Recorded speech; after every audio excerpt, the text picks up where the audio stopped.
Is it working? It appears to be working. Hey, how we doing, guys? It's Hack Nation Live. I'm your host, Aaron Bennett, coming to you live like we do every Wednesday, 7 to 9 Central. The show every Wednesday, we try to come on here and make ourselves available to try and buddy industry and the like, and just make ourselves available,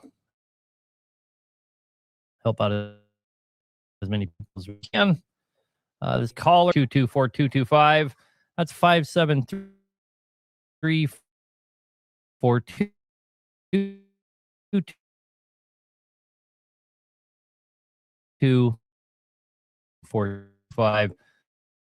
Carol, how is it going about your American Iron?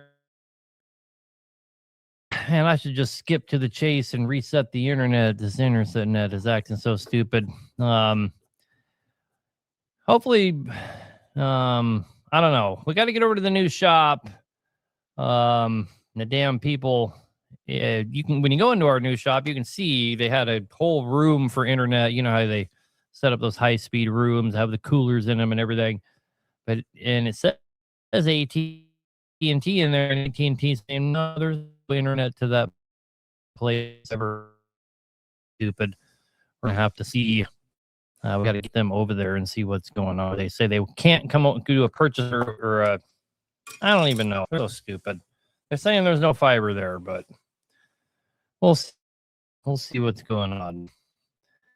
Yeah, if it cuts out on me a couple more times, I'm going to restart the internet. I was going to restart the internet for you. Started the show, but there was only 2 minutes left, and it takes a couple minutes to boot back up. But anyhow, guys,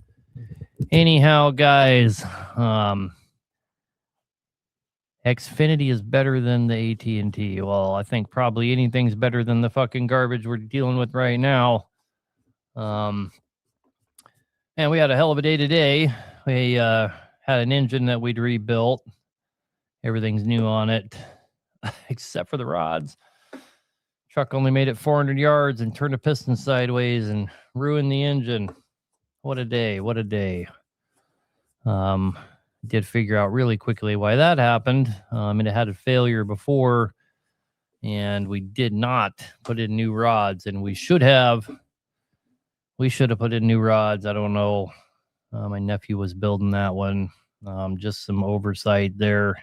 I mean, we had a known failure, which was the exact same failure, failed exactly the same way that it came in. Had a bent rod. We put a bent rod in it, guaranteed.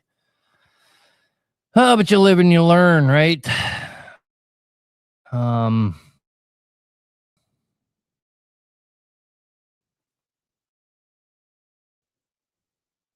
I going to make them walk me off talk again? I think we identified why and it flagged me, so whatever. Anyhow, starts with a hard R. They didn't like it. So dumb. But that's what you get when AI is the one policing you. It's not actual human policing you, so kind of is what it is. Anyhow. That slow word. Yep. 2003 C15, all six injectors set circuit fault codes at the same time. Is it the ECM? Sounds like a wiring harness to me. It's usually, I mean, that screams electrical problem. I doubt it's the ECM, because ECM, the only relation the ECM has,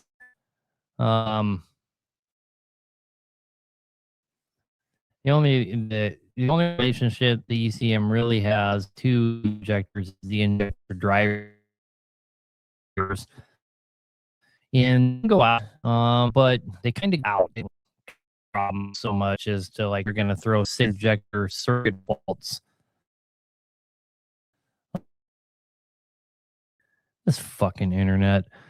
Those are like your solenoid faults. So that screams faulty wiring harness, not bad ECM.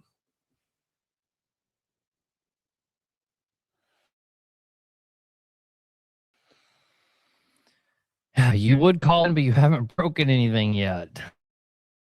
Well, at least you're smart. The word yet. You're looking, you're going to break them. With machines, you're going to break something. It's not just trucks. For the equipment around here, you think that we could afford a little better equipment, but our internet's lagging, our mics don't work, our birds' heads are falling off. Yeah, the internet's terrible. What was that from? It's from Dumb and Dumber. If it cuts out again, I'm just going to reset it. It is what it is. And you guys will just have to hang on for a few. You guys will just have to hang on for about 3 minutes.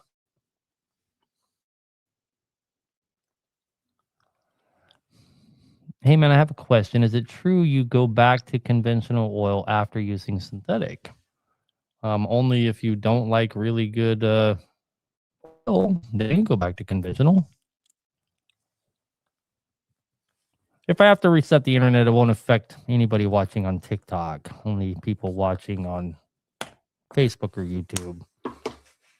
But it hasn't cut out for a minute. Hopefully it gets... I just saw all the people in the office leave. They're using a lot of bandwidth internet. Maybe it'll go better. Yeah, do it now. Are you able to send rebuild kits to Australia? We have sent a couple of rebuild kits to Australia. Man, what a shit show that is. What we really need is somebody in Australia that wants to just be a dealer. And we're talking to 2 different people there that, because, I mean, I honestly believe if one guy in Australia would just step up to the plate and become an aftermarket dealer. I mean, really the only game you guys have there, I believe, is PAI. But you know, if somebody stepped up to the plate, they'd probably make a small fortune there because they would be the only game, really.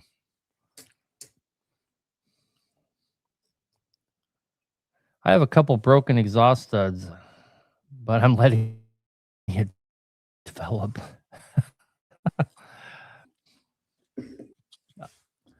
I have a question for you. I have a 6NZ. The air compressor pops and the pressure relief valve anytime it's engaged. Building air pressure, and it's pulling over 20 psi of boost. New air dryer, new governor, no pinch in the supply line to the air dryer or tanks. Third, tough low 550 keeps blowing the head gasket.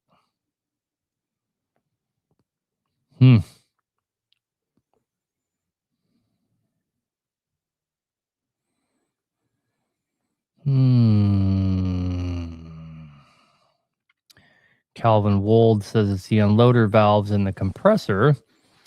If I'm reading this right, he's changed the compressor 3 times. So, I mean, it kind of makes it hard to pin down to it's a compressor problem. It's the third 550 compressor. It keeps blowing the head gasket. And it keeps popping the pressure relief valve anytime it's engaged. And it's got to be something back from the compressor, not on the supply side, but on, you know, on the, on the air supply side, but not on the air intake side. It's got to be on the air supply side. It's got to be something with the air dryer system. It's totally plugged up or something. When you're putting boost pressure to it, you know, they feed off the boost pressure. It has nowhere to go. So it's popping off the valve, but screen in the air tank restricted. Yeah, something like that. It's got to be something like that. I mean, I certainly wouldn't keep throwing air compressors at it. That's not an answer to the problem for sure.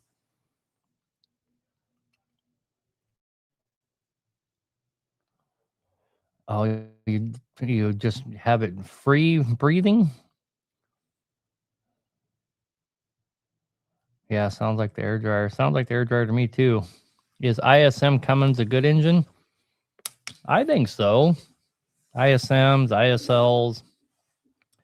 Um, I think they're decent engines. We rebuild them quite a bit. Anyway, guys, the number to call in is 573-422-4225. The internet does seem to have stabilized. Hopefully, looking good. What is the price for your 640 build with a core? Those kind of vary, my friend, because we do them in a bunch of different configurations, but they can run anywhere from the and they vary quite a bit. They can run anywhere from the high 40s to low 70s. Really kind of up to you what you want us to build you. The average 640 that we sell is right in the low 60s is what most people opt for, and it comes pretty pimped out. So let's see my opinions on the MX-13. Same as every week. The PACCAR engine proved to be a great engine. I don't care what anyone says. The metric for a good engine is how long it will run for before it needs to be overhauled. And the PACCAR engine infamously goes over 1,000,000 miles. So it's a good engine. No one can argue that.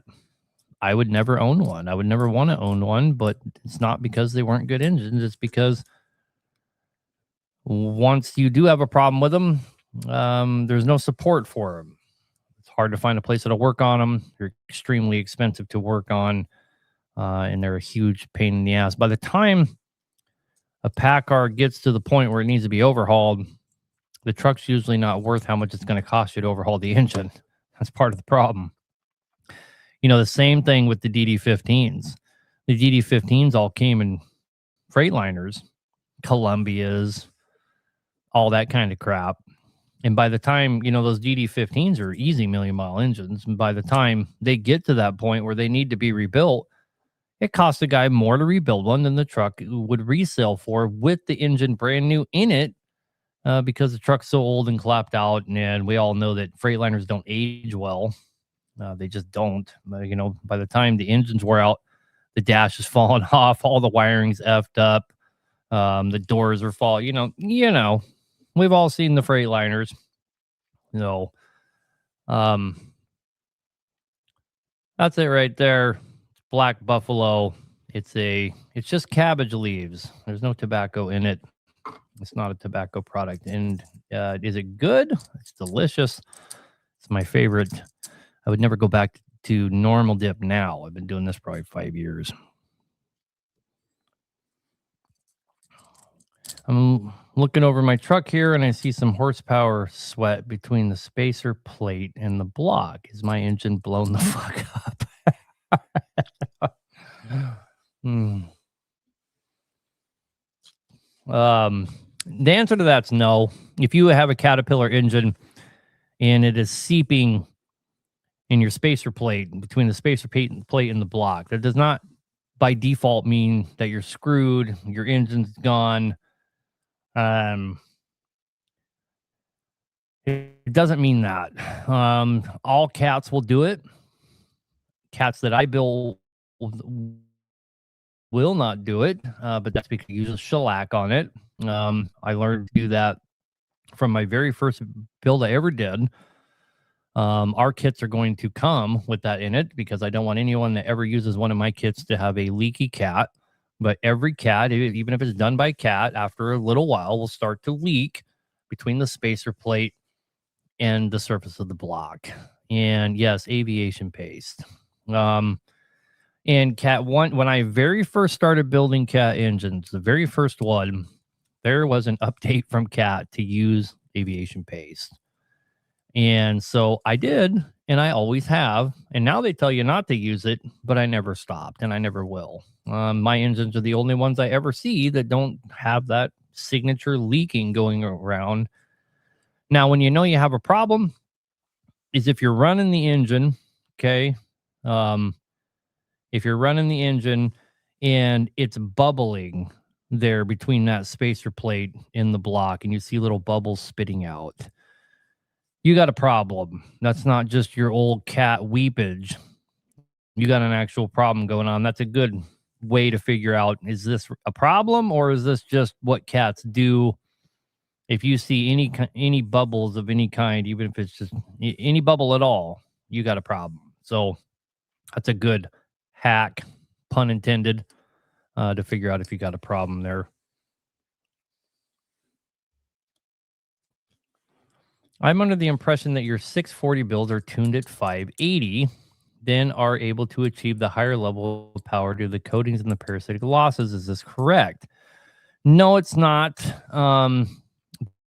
They are tuned to a tune that is close to that.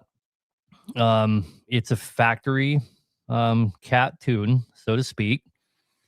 Then there's a little bit of timing messed with and a little bit of fuel added, nothing major. That gets us up to those horsepowers that we're talking about. So we estimate it to be 640 horsepower in the ECM. And then from there, and the ones that we've dynoed come out to 680 horsepower to the flywheel. So when we're done with them, they have more than horsepower than 640. We've proven that by having them dynoed. So, but we advertise them at 640 because that's what they're built to. Long story short, anything we add to that increases the horsepower, right? So like just our regular build with without ceramic coatings, with upgraded turbo manifold, that kind of stuff, flow mash injectors, all the things we do, that puts out 580 every time we've dynoed it. So I have never dynoed one yet with all thermal coatings and rim finishing on everything. I haven't got a chance to dyno one of those yet. We will soon. It's going to be one of my first priorities, is setting up our dyno at our new shop.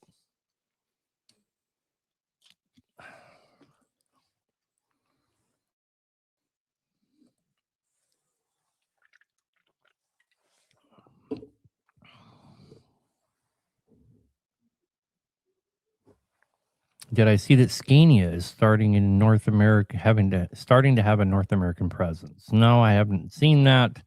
I have heard that from a couple guys, though.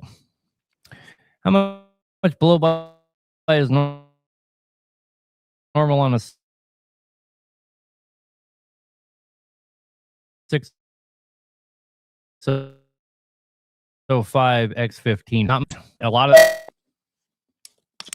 piece of shit internet.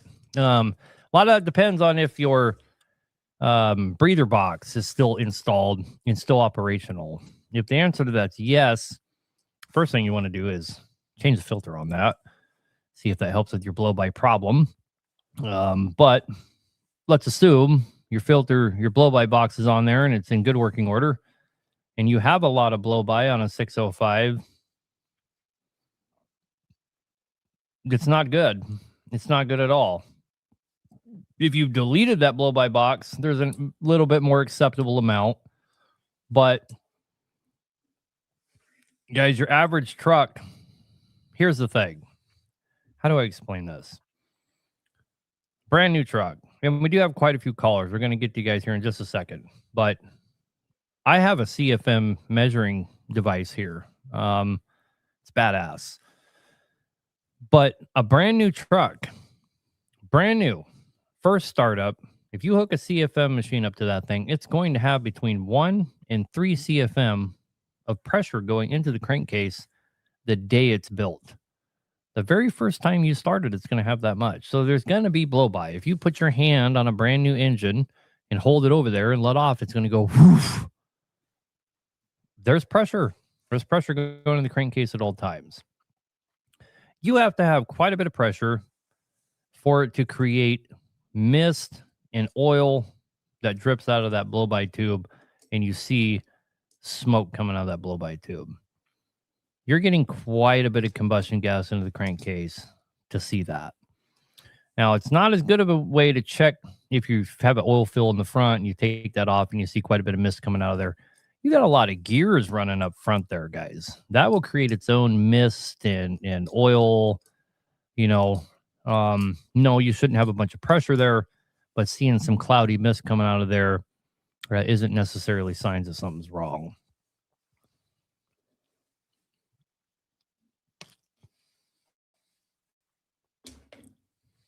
Okay.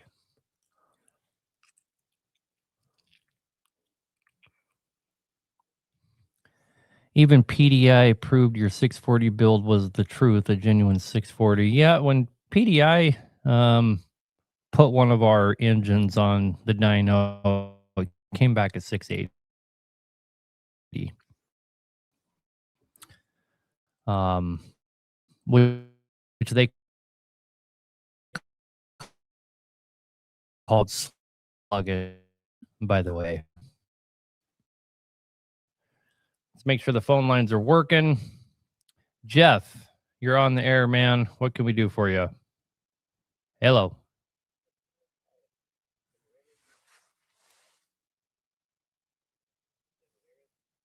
No, hang on here. We got something wrong. Let me see if I can fix it. Okay, how about now?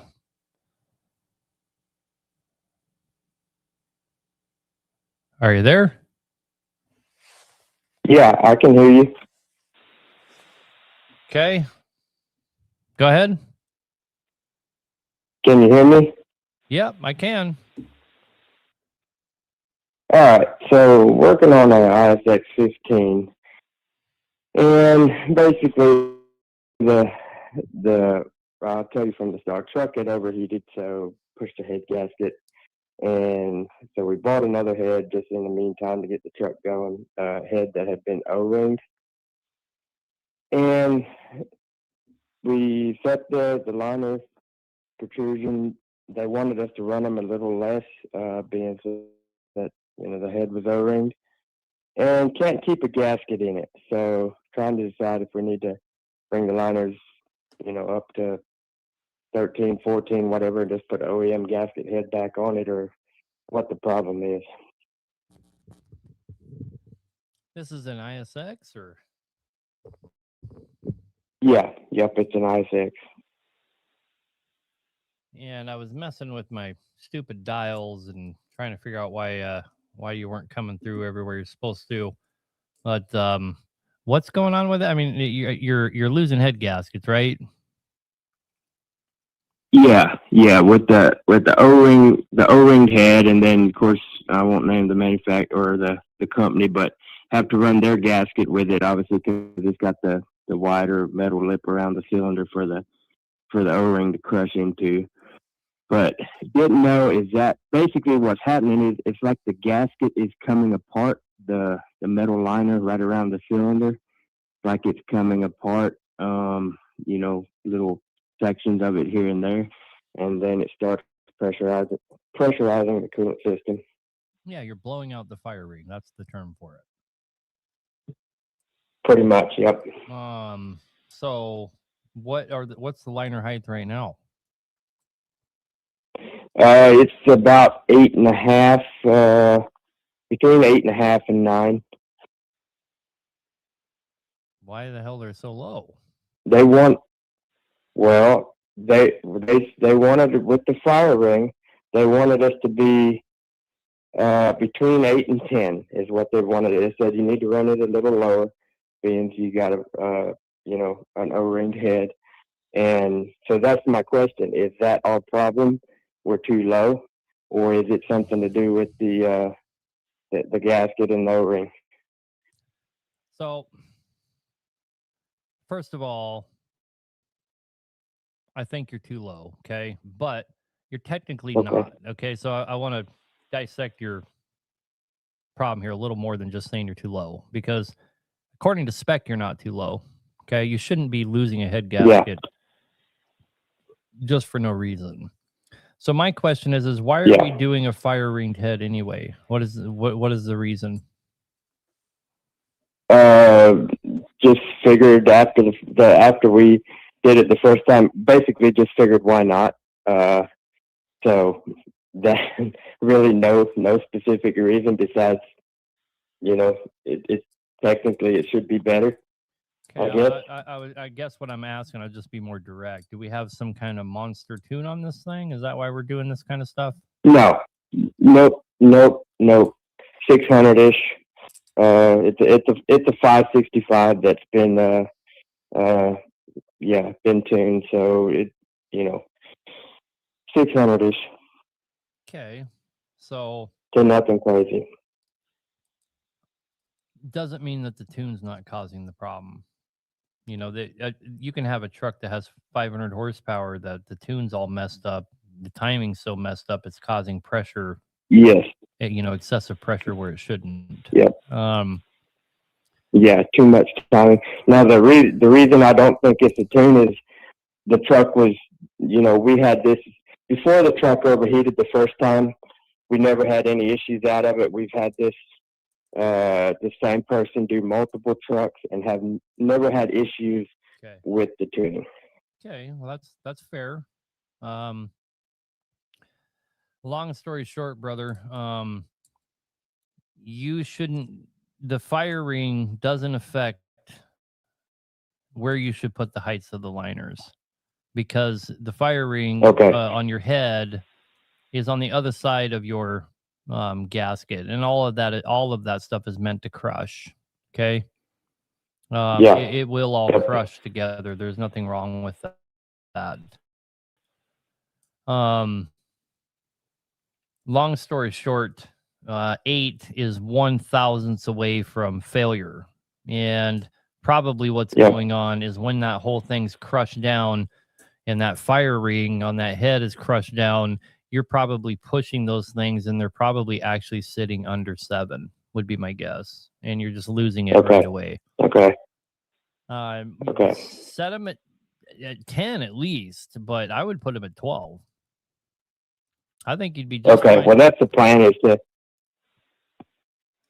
was gonna say that's the plan is to cut the counterbores, because when I look down in the counter, I haven't actually dial gauged them yet. But when you look down in the counterbores, it looks as if the shim some places is hard against, and then some places it looks like it's not hard against, like it's uneven or it probably not flat. Probably is. Okay, so that's the plan, is to cut the counterbores and shim it, and you said bring it back up to about 12. Okay, and that should take care of it. One of my buddies in the comments says don't go over 10 if you got a fire ringed head. Don't go over 10. Okay. Yeah. Well, that's what we were told. We were told like 8 to 10 range with a fire ringed head. Now, obviously, we probably are on the low end of that. Once we, you can hold it down and measure it, but I don't think you hold it down as hard as when you got the head on and torqued down or whatever.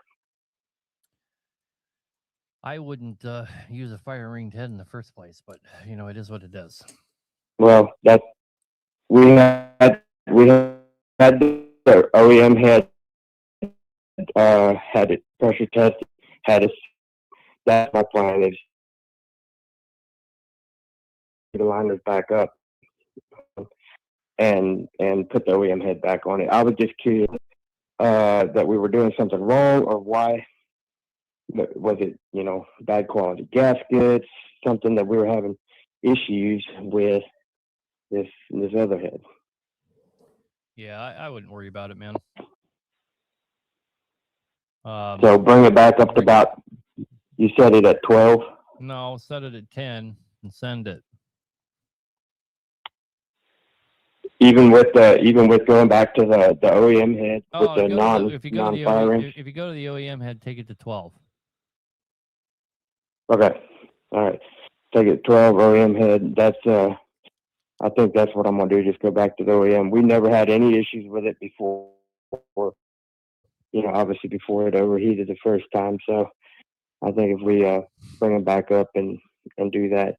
Now, when you obviously torque to common specs, but do you need to torque them, let them sit, and then loosen them and retorque them, or just torque them one time? Only if the spec says that, and it doesn't. So no. Yeah, just torque them one time to common specs, using OEM Cummins gasket, and bring the liners back up and call it good. Yep. Okay. All right, well, brother. I'm hoping that fixes the issue. I appreciate it. Yep. Good luck, man. Have a good evening. You too. Bye. All right.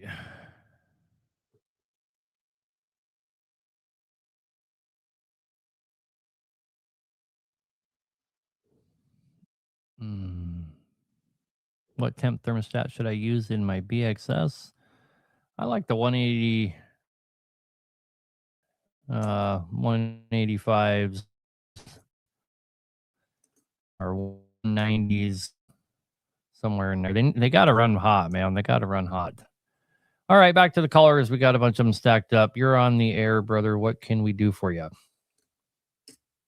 Hey, just got a quick question. How many legitimate pages does Hacknation have, meaning on Facebook? Yeah, I see all those. There's so many. That's funny. Yeah, Mike, I could never tell because one of them says like Diesel, some at Diesel. So do you have more than one page that you do tutorials and talk about your stuff, or is it just one page? No, I just have one page. It's and it's got the blue check mark. All those guys, there's probably 10 Hack Nation pages out there. And the reason people do that is they find, anybody that has a lot of following on TikTok or Facebook, they get imposters because those people make money off of the videos that they post. So yeah, I understand that. I do. But they never bother me. I don't monetize on any of mine because I have commercial social media accounts, and they don't let you monetize off of videos. So I don't make any money off the videos. I personally don't care. All they're doing is promoting me. I mean, I see like... Yeah, no, I just wanted to make sure. Yeah, I see like Charlie Trucker and, and all kinds of different guys out there showing other accounts, and this is not me. This is not me. This is... who cares? Who cares? I don't care about that kind of stuff. It is... Yeah. So. All right, brother. And but so you do so yeah, I just wanted to make sure that, because I don't want to be following all those pages if you have separate pages that do different things. That's all. Yeah, no, for sure. Just the one. There's It's blue check marked. That's how you know. Okay, I appreciate it. All right, sir. Later. Have a good one. That's stupid blue check mark costs me $800 freaking a month. Can you believe that? That is such bullshit. But there are so many imposter accounts out there. I figured it'd probably be smart to get it. And they charge people different. Like my son, I think pays 200 or something. I don't know how they figure out what they're going to charge people, but they really stick it to me. I know that. You called our number today, and a guy answered and quoted you $38,000 to rebuild your ISX. I I don't think so, bud. Maybe he quoted you that to get you a whole engine or something, but he didn't quote you that for parts to rebuild your ISX. Anyway, lots of callers here. What's my thought on the 12.8 Mercedes-Benz? No thanks for me on that. Again, you're running into that whole problem of you have no support for that engine. What would cause my Cat C13 to keep blowing the pre-cooler? Usually way too hot of intake temperatures. restrictions in the breather, something like that. Hello. Okay, tengo la llamada. Whoa, slow down, Guapo. You're on the air. Hello. Gaston. Yes, sir. Yes, sir. Oh, I'm sorry, man. Hold on. Let me take you off Bluetooth. I am so sorry. I'm you're at good. You're good. What can we do for you, brother? nursing home, taking care of my mom. So listen, guys, I wanted to. Well, I did a modification of a single oil cooler for a Cummins ISX 871. Yep. You know that oil cooler housing that comes with that chunk of metal on the other side with 8 bolts that you can remove? Well, I bought one of those housings, and using a grinder and some of the tools, I modified it. I bought the pipe to put a double oil cooler. So basically what I did is I copied the first model the Cummins started making, and on the other hand, I can also say that I copy PDI, the one that PDI makes that costs like $4,500 or so change. Yeah. Now, I found a lot of confusion online on people. There's a lot of people that are wrong, including PDI. Now, you can spend $4,500 on that double oil cooler from PDI, yep, and still have the same issue, because if your coolant thermostat, it's a 190, just an example. If your coolant thermostat, it's a 190, can we agree that the oil always going to be above 20, 25 degrees hotter than the coolant? So PDI will sell you that double cooler with a 230 degrees oil cooler thermostat. So you're just throwing the money away, because the oil always going to be running at 230 degrees, no less than that. And people want cooler oil. So that is when we come and put on that device that this guy from Grizzly invented. How do you call it? That thermostat device? Yeah, that the you oil also advertise? thermostat. Yep. Right. So you remove the oil cooler. You remove the oil cooler thermostat, and you put that device. That device, what it does is open 24/7, so the oil will not run through the housing, will run through the coolers. If you have a coolant thermostat of 190, your oil always going to be above the 210, 215. When you do a hard pull on a hot day, your oil temperature will always be above 230. So I just wanted to talk to you a little bit about that. Maybe you can expand on that topic and explain to people. The thermostat that we sell is a complete bypass, and it takes Right. all of the oil and puts all of the oil into the oil cooler. Right. And so now, it dramatically brings the down oil.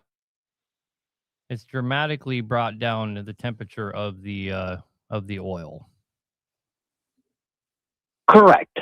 Now, correct. Yes, we agree on that. Now, people want cooler oil.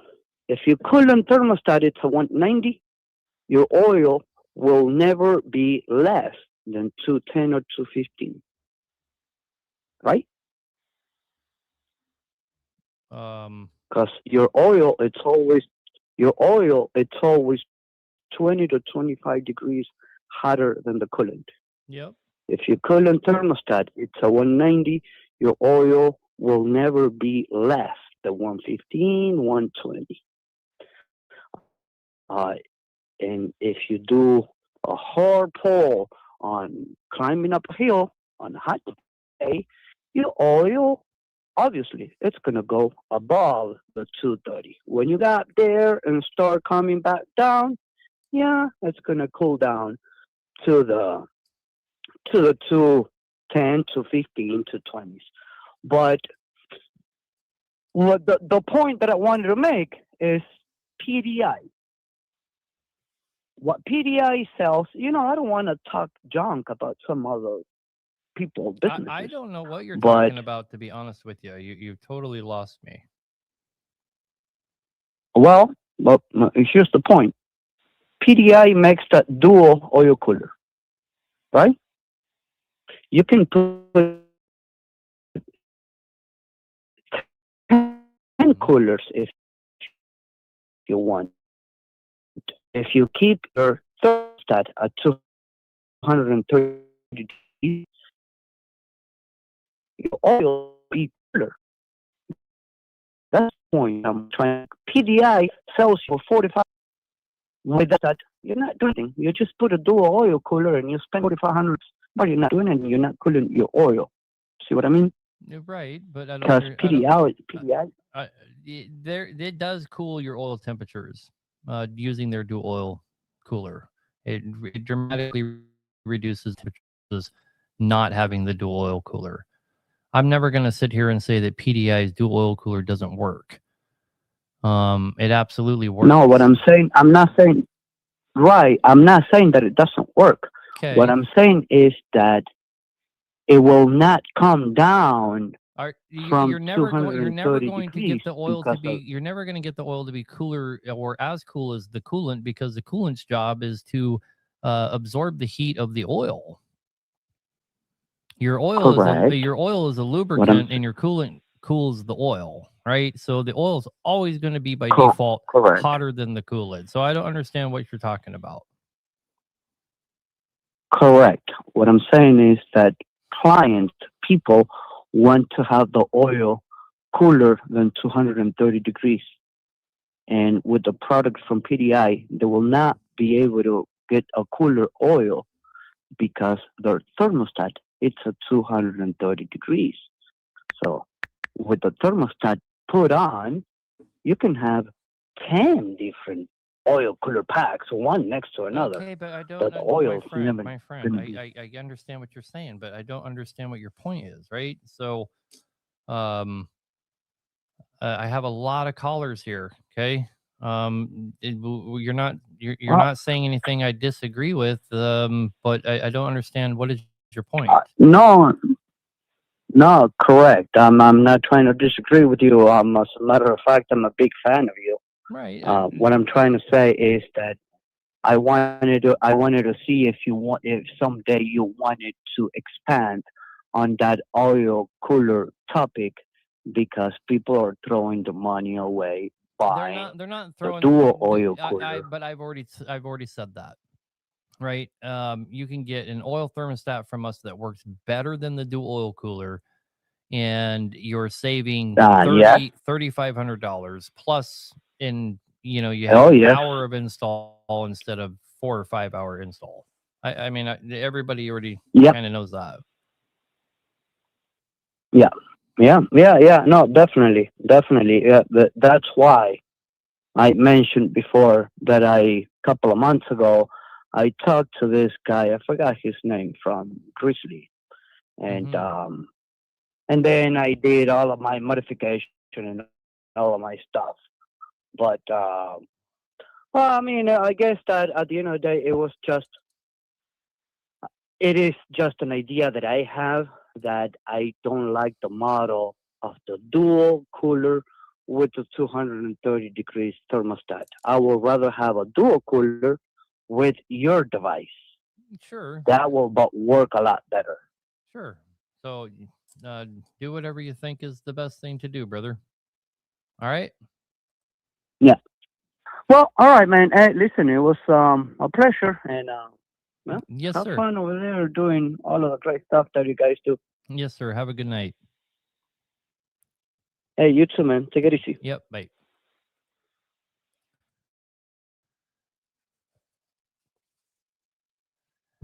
Anyway.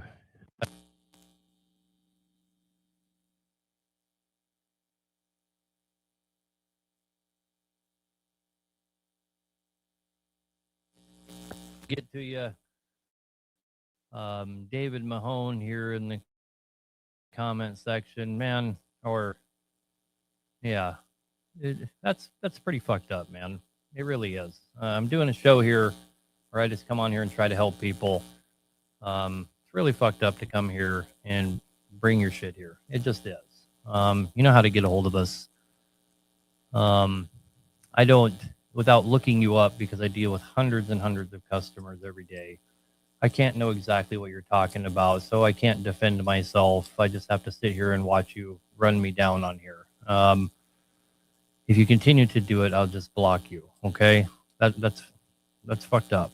I don't come on here and give my time, and charge people for it, or just sit here and try to sell stuff or whatever else. Right? I just come in here and try to help people.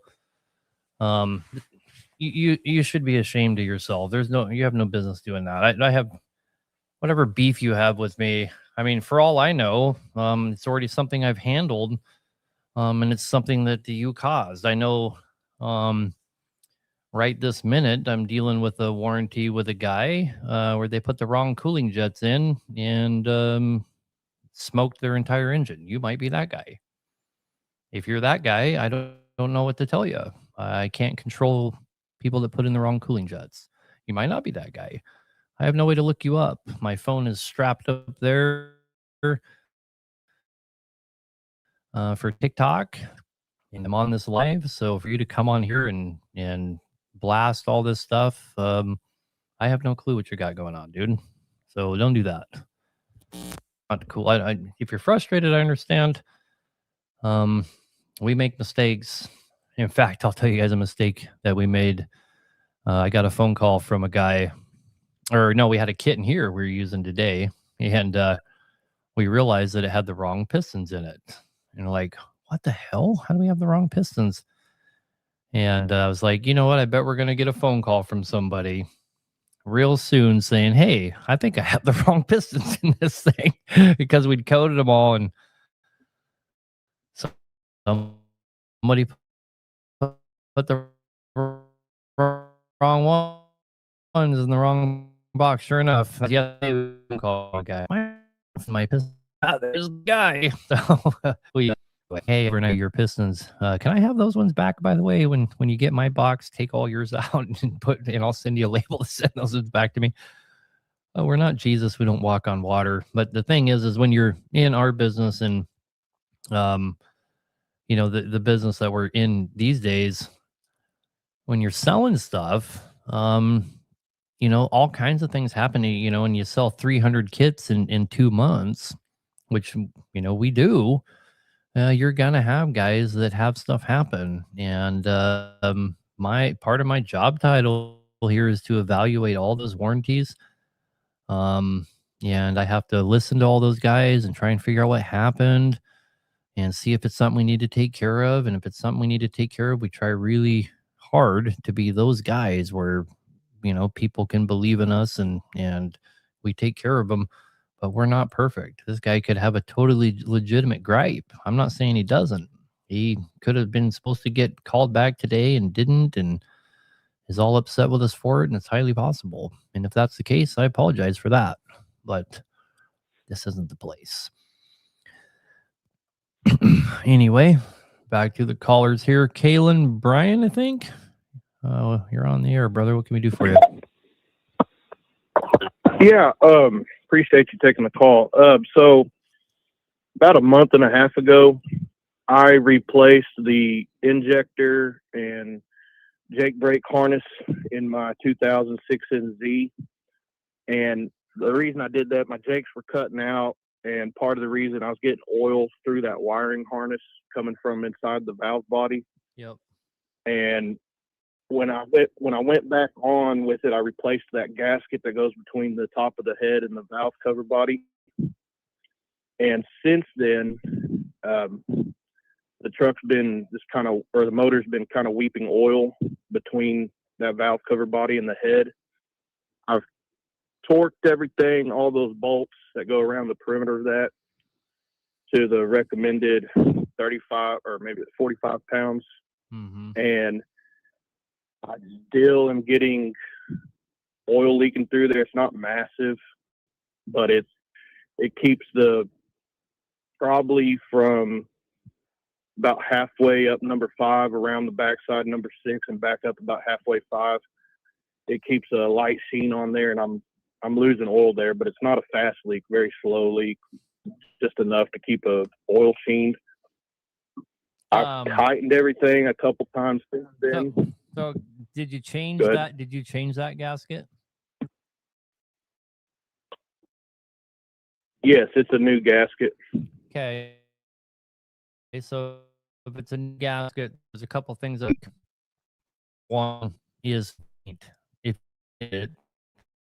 No, I just pulled it off and replaced that harness and then replaced the gasket and then put it all back together. And the motor wasn't leaking a drop of oil before then. It's the only place it's leaking oil now. And what color I'm scared to keep tightening it. What color was the gasket? It was the OEM from Cat gray gasket. Okay. That comes in that like 3.3 meter strip. Yep, perfect. So they pretty much only leak for a couple different reasons. Number one, there's paint. Number two, there's dirt. And there can't be any dirt at all. If it's dirty at all, the damn thing will leak. So there's the two big red flags that, you got to make sure you didn't paint it. You can rule that out. But dirt is the other really big one. There can't be any at all. The other thing is did you silicone the joint where the two ends meet each other? Yes. Okay. So it kind of only leaves a dirty surface left as a possibility. Okay. So you wouldn't recommend, like I said, I've tightened them all without a torque wrench since then, or before then, and then checked them with the torque wrench again, and everything's snug as far as the torque wrench goes. But I can obviously put a little oomph on it and get them to move, but I'm scared about cracking any of the. And you should be, because they break pretty easy. Yeah. So if I pull it back apart, do I need to replace that gasket or just clean it out? Clean out that gasket? Not by default, no. Okay. I mean, I don't know. I would say there's not any dirt there. I did the work myself, and I made sure everything's clean. But obviously, anything could have happened. But I got it to stop. Originally, when I first put it back on, it was leaking about halfway, about from 3 all the way back around 6 and back up to 3. To stop now, it's like still from 5 all the way back around to 5 around the backside. Yeah, I mean, and back in the back is where you will tend to get it the dirtiest, just when you're installing it, because there's so much wires and cab and everything else. So it almost screams dirty. Okay, so you think just pull it off, hit it with some just good damp rags, and try it again? Yeah, brake clean the shit out of it. Brake clean's not going to hurt anything. Getting in your head. Okay. If you're worried about it, go up there with a vacuum at the same time. Yes, sir. All right, brother. Okay. Well, I appreciate it. Yep. Bye. Thank you. His original thing said he was calling about a thermostat housing. That's not a thermostat housing. Anyway.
How you doing, sir?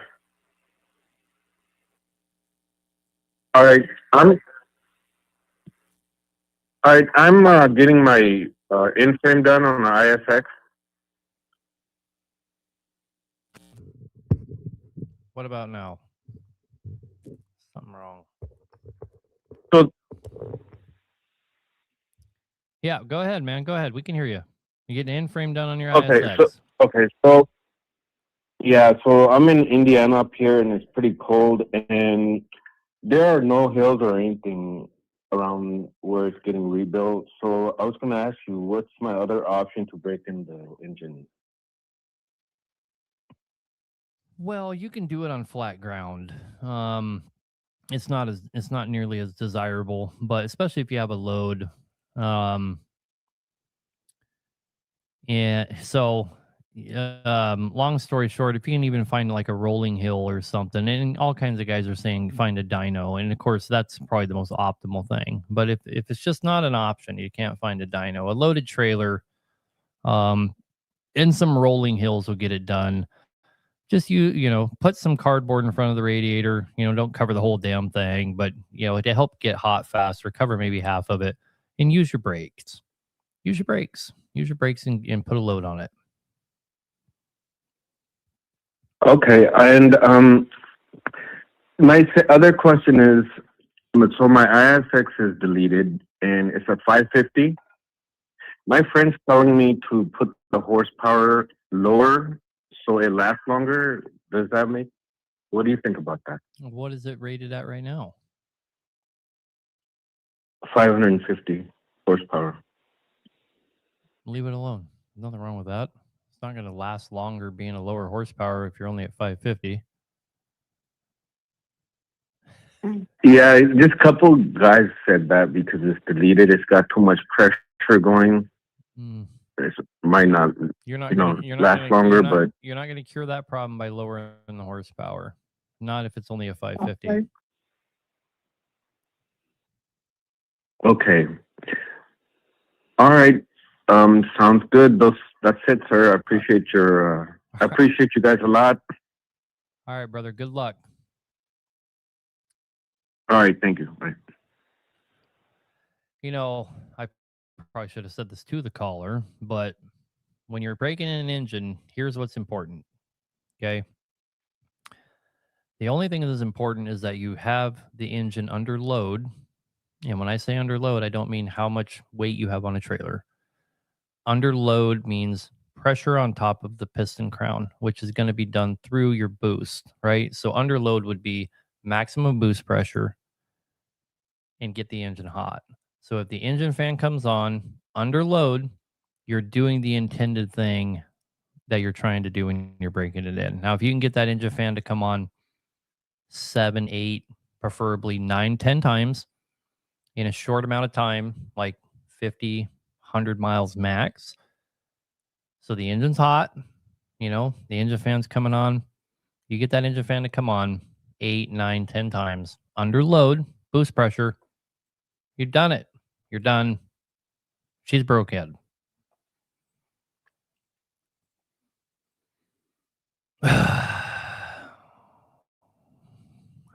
What is wrong with you people in the comment section?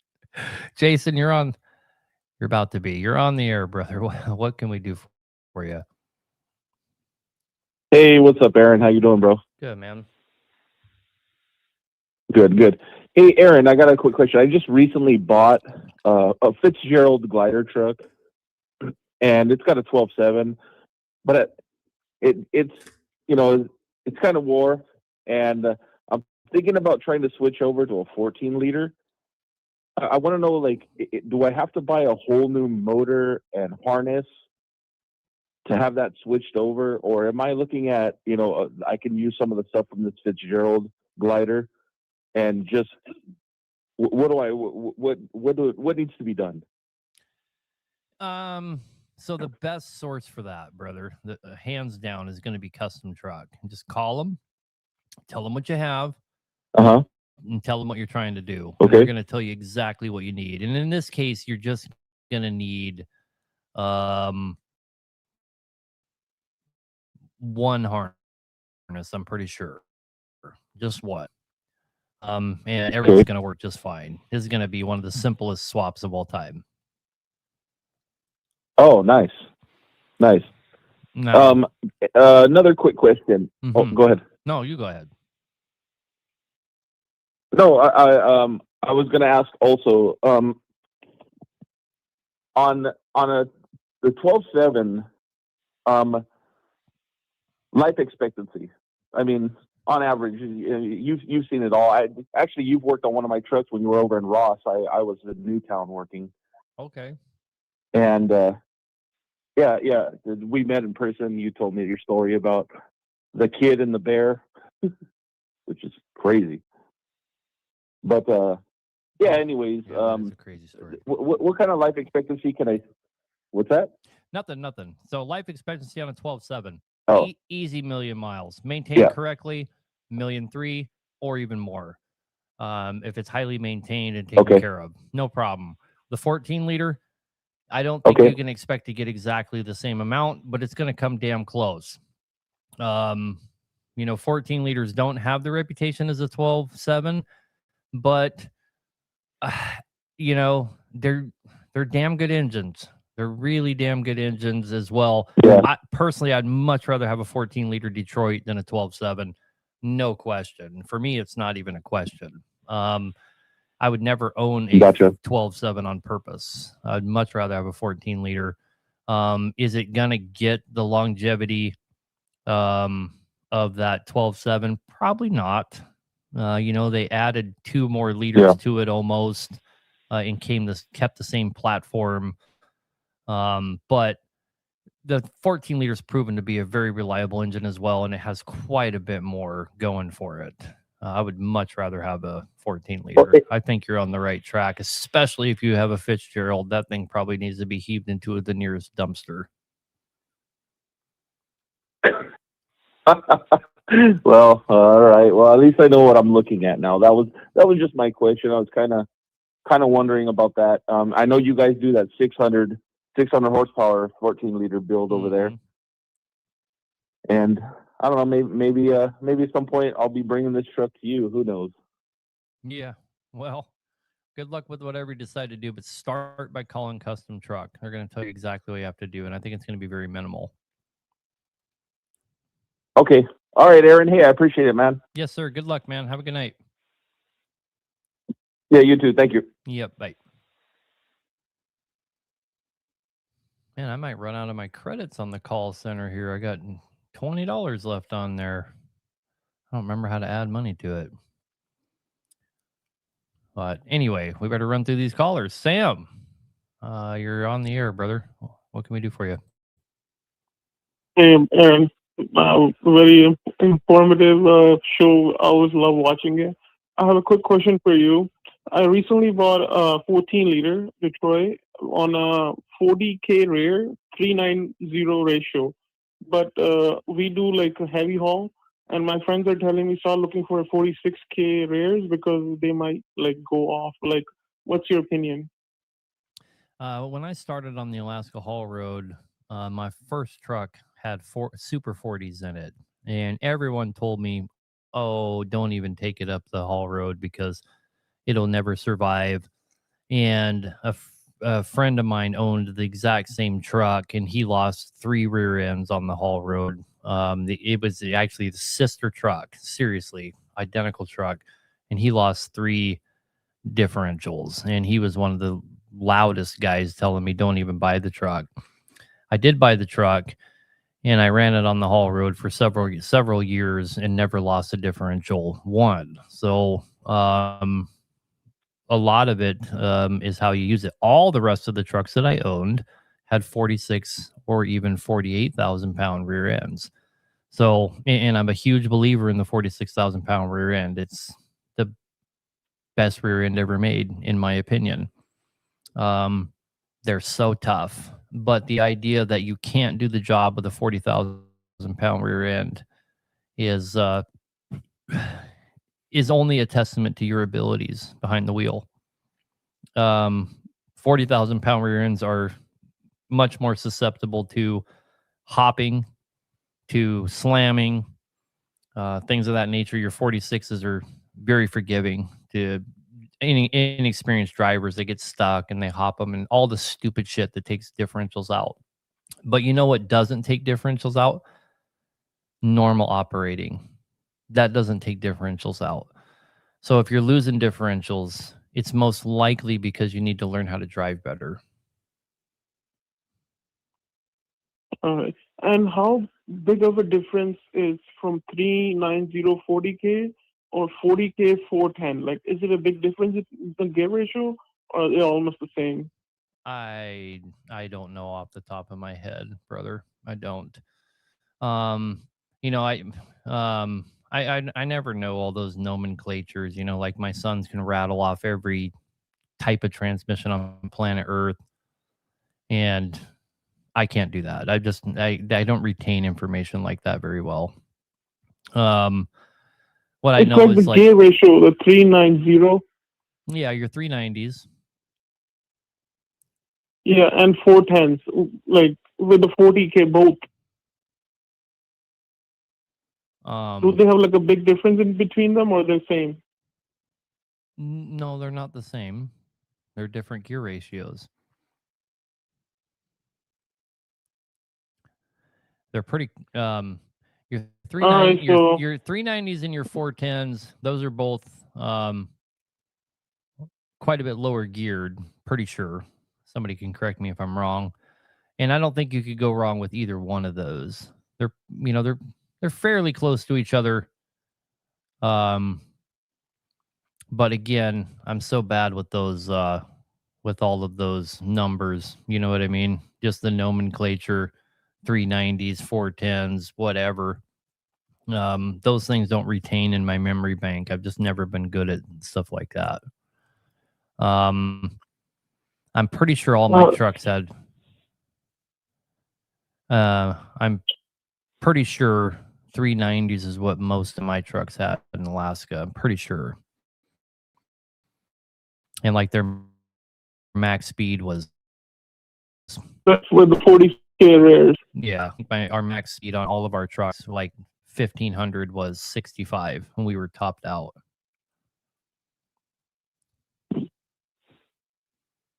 All right, thanks a lot for your information. I'm gonna keep in mind how to drive it.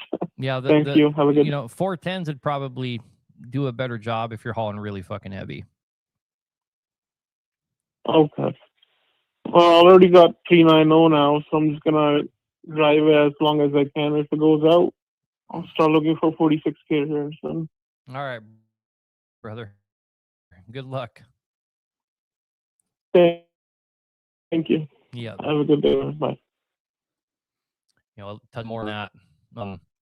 I ended up buying that sister truck later on. So I had two. They're both W900s. So I owned two trucks out of all my trucks that had 40,000 pound rear ends. And we came down to the lower 48 and did a job in a sand pit.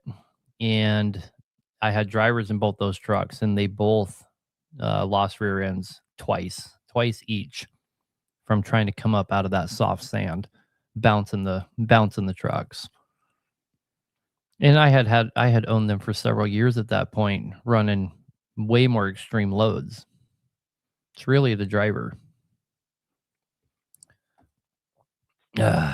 Anyway, I shouldn't talk about my trucking experiences. All right, breaking in a new engine. You're on the air, brother. What can we do for you? Hey, Aaron. Listen to you all the time. I got a 2004 BXS that's getting an end frame done on it. Actually, right now, it should be done by Friday. It's sitting about 54 miles from here, and I'm bobtail. I asked the mechanic about the break-in on it, and he just turned back around and looked at me and goes, "Well, that's on you, bro. I mean, I'm going to start it up and everything, but, it's on you to be able to break it in." And so I just need some good advice on, I don't have the trailers here at my house. The truck is 54 miles away from here. So it's going to be light, and I don't want the cylinders to glaze. So what would you say advice-wise for me to get that truck back here, hooked to the trailer before I could put a load on it. I broke trucks in bobtail. It's not ideal. Yeah. It's not ideal at all, but you can do it. Right. If you have a decent hill, you can get it done bobtail. Because I don't know if you're listening a minute ago, but I'm going to say it again. This is the goal that you're after for breaking the truck, is getting it up to operating temperature and above under load. And again, load has nothing to do with a trailer behind you. Load has to do with how much boost pressure is on top of the pistons with heat, because maximum boost pressure on top of the piston is pushing the rings out from the lands into the liner wall. That's what you're trying to achieve. And it has to be hot. And if it's hot when that is happening, it will knock all the peaks off and fold them down into the valleys and give you this perfect surface. It doesn't matter how you achieve that. You can take some cardboard and put it over half of the radiator so it will get hotter faster. Because the only thing that matters is it's under load. So if you stand on the brake, so to speak, maybe put 30 pounds on the brakes or 20 pounds on the brakes, and so the boost has to rise. Right. And it's getting hot. Gotcha. You're going to achieve the desired result. And the good pocket rule of thumb is, if I have got my engine fan to come on between 8 and 10 times, independent of me touching the switch, then you have achieved the goal. Okay. Second question on the break-in of changing the oil. How after we start breaking this in, when should the first oil change probably happen after that? I tell everyone that picks up their truck here to change the oil within 1,000 miles, because there's going to be metal and all kinds of stuff in it. Okay. Right. You know, and a good break-in oil helps a lot. It really does. Unfortunately, the only thing on the market is John Deere's break-in oil. But is it worth getting it? You bet. It helps. Helps a lot. Here's an estimate to how I know how it helps. 3 times. Now, we don't use a break-in oil here because it's so damn hard to get your hands on. I'm going to have a break-in oil to introduce to the market here in 3 weeks. It's being blended for us now and packaged. Super excited about it. But it's really hard to get your hands reliably on break-in oil all the time. So we just use regular oil. It's no big deal. But 3 times we've had trucks. T4. Right? But 3 different times I've had trucks that develop premature blow-by. And we took them out. We dropped the oil, break-in process again, and 3 different times have successfully gotten rid of blow-by. So I had a couple of friends of mine that they said that their dads broke in motors years ago, and they said that's, it's not necessarily you have to really run it down the road. So they suggested to me, said just park it in the yard, run it up to about 1,800 RPMs, let it sit there for an hour, and it'll seek the rings. You ever heard of anybody telling you to do that? I hear all kinds of people say stupid shit. Yes. Yeah. So the main thing is, like you said, you ain't getting it hot. Yeah. It's not about getting it hot. How are you getting boost pressure to the ring lands to push them out against the liner? You're not. Yeah. Okay. So all the guys that there's dozens and dozens of shops across this country, I would guess hundreds, that their break-in process is to put it in the parking lot and run it. In fact, I know several shops that just don't put coolant in it and run it for about 10 or so minutes with no coolant in it to get it hot. But they're missing a key factor. Okay. The key factor is, sure, they got it hot, but they did not push the rings out into the liner and knock down the peaks, which is the only thing that you're trying to achieve. If I had to pick one or the other, take the hot and shove it up your ass. I'm after the rings hitting the liner. That's the whole purpose. Right. So Yeah, absolutely. all right, brother. Well, If yes, sir. Thank you so much. the other option is to get somebody to tow that thing over to your shop. It's only 50 miles, like you said. Yeah, I'm going to do what you said. I'm going to take it. And there's a couple of hills up there. I'm in Georgia. There's a couple of hills over there, 441. I'm going to drag the brakes as I'm taking it up the road, and I'll put cardboard up in front of the radiator. I'm just going to drag the brakes and just get it as hot as possible and just keep doing that all the way to the house. That's what I'll end up doing. Yep. Don't burn her up. Later, brother. Have a good night. All right. All right. Thank you. Thank you. Yeah. One mistake that guys make when they use cardboard to cover up a radiator is you always got to make sure you're not covering up the air to air. At least not all of it. Even in Alaska, it's 60 below. And I mean ambient, actual 60 below. I would always yell at my drivers to make sure that, and myself too, you're leaving at minimum a hand or 2 hands worth of airflow through the front.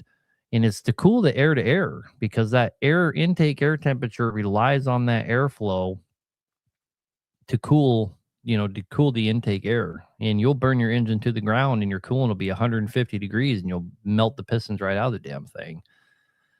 So you got to watch anytime you're messing with covering up,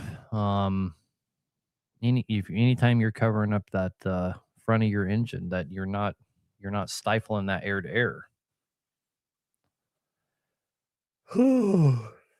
Anyway, good Lord, the calls just keep piling up. All right. No information on you at all, but you're on the air. You there? You there? Talking to me? Yep. Sounds like it. How's it going, boss? Good. Hey, I just got a quick question. I'm trying to make it quick for you. I got about 6 weeks. I'll be done paying off my truck. I got an X15 Cummins in here, and I cannot do anything mechanical to the truck until it's done paid for. The company considers it their truck until it's paid for. So once it's done paid for, they did an auto frame on this truck at 160,000 miles. I'm at 830 now, and I got about 6 weeks. I want to. Do you guys do an estimate and see? Because I don't trust the work that this place is doing, but I don't have any choice at the moment. But I want to get longevity out of my truck so I can make money to be able to get right stuff done to the truck. And I've been watching you guys for a year now, and you seem pretty reliable. And I would like to get in there and see, is there a charge for you guys to go through it, or do you guys check it out and let me know what's wrong? Or because I definitely lost power on the truck. I went from almost 6 miles to the gallon. They did an auto frame on it, and I'm at 5 miles to the gallon now on a W9. Yeah, but didn't you say it's in the shop right now? No, I'm currently driving through Oklahoma City right now. Oh, okay. Yeah, so, I mean, you're no. I'm saying if it's recently been rebuilt, your fuel mileage can go down for a little bit. They don't really get broke in really well and start to see that good fuel mileage again. Sometimes you see good fuel mileage right out the gate, but it is possible. You're going to have to put 40 or so thousand miles on it before it starts to level back out. I've already put 150,000 on it. Okay, then I'm at 830,000 miles. Yeah, and they did the rebuild at 670,000. But I got another 6 weeks before the truck's paid off, and I want to get somebody more knowledgeable than myself. And I haven't touched nothing on the truck because, like I said, they're saying it's their truck, and I can't do nothing to it because they'll delete their warranty for the truck. They do all the maintenance and all the work on the truck until it's mine. Sure. So I'm just trying to get a decent shop to go over everything that they've done. I could get a maintenance record and everything they fixed when I finish purchasing the truck. But I just wanted to see what it's going to cost me to bring it into you. You charge to look at it and find out what I got to get done. Once I go independent, I get started making. We don't typically charge to just look at a truck, but um, it doesn't sound like you have overhead done on it like somebody just said. I don't know, man. I don't know. It doesn't sound like it's having a problem. That's right. Are you having to put oil in it? No, usually, but see, that's another thing. They don't do proper oil changes. They say it's at default. They do an oil change on this thing every 50,000 miles. I do it every 25,000 until I'm done paying it off. So I pay out of pocket for 25,000, and they do it at the next 25,000. And it should be done at every 10, 15,000. Yeah. I mean, I agree with the commenter here, Paul Walker. He says the X15, you're real lucky to get 5 to 5.5 miles per gallon. I'm surprised you're saying normally I get about 5.5. Yeah, that's pretty good.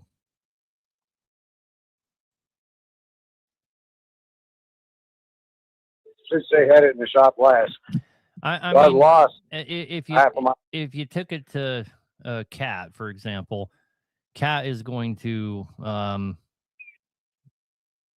Cat is immediately going to blame that on driver habits. Of course, you're talking 0.5 mile per gallon. I mean, there's a million different things that can cause that. A bad air compressor, an air compressor that runs too often can cause that. An engine fan. You running your AC more than normal can cause that. There's just a myriad of different things. To blame it on the build is probably a huge stretch. Do I need to have an appointment to come in and have you check it out, or could I just pull it in? I'll be in San Antonio tonight. I mean, people come by here all the time. We just take a minute and look at their truck in the parking lot. If you're talking about that, no, stop by. Well, yeah. There's other issues. I'm trying to find out what it's going to cost me. If it's going to cost anything for you to take a look at it. No. Like I said, I got a lot of friends that's gone through you guys, and I'm just trying to find a good mechanic for once I break away from this company, because I live in Texas too. Oh, sure. Yeah, man, you can stop by. We don't get excited about people stopping by. People stop here all the time. All right, boss. Appreciate it. Thanks for your time. All right, sir. Sounds good. Thanks. Bye. Oop. Should you lock your axles when stuck in mud or snow trying to get up on a tipper? I don't know what a tipper is. Is that a Canadian word? But yeah, that's what you're. Can you lock your axles if stuck, or leave it and get a bump from the loader? Of course you can lock your axles. That's the whole point.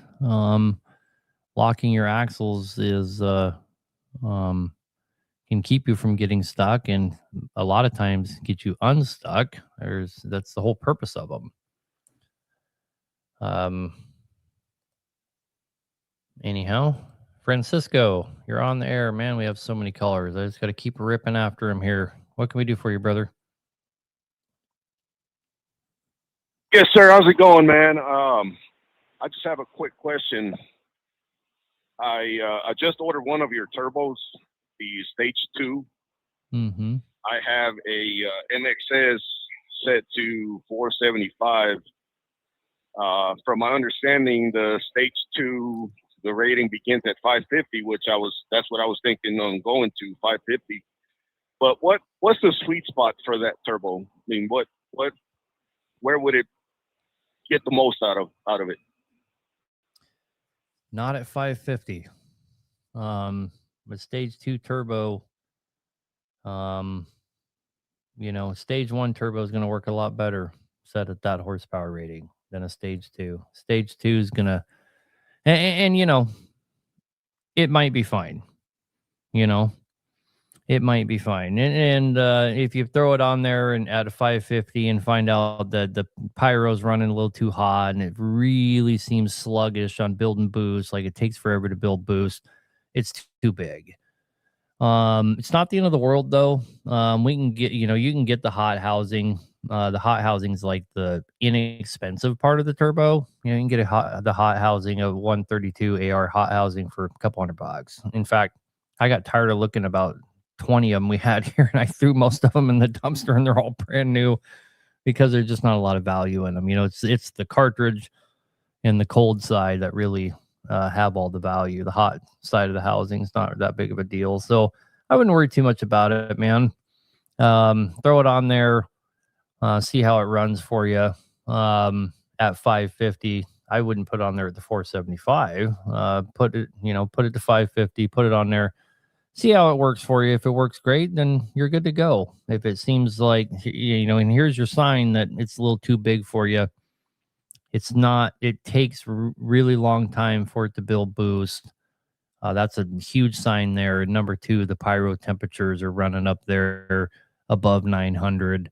I would be looking for a 132 AR housing, which again isn't the end of the world. It's something that you can easily swap out, and it's like $300 or $400. So would it be best to go to like 600, 625? I mean, that's really more comparable horsepower. That's really a more comparable horsepower for that thing, yes. But I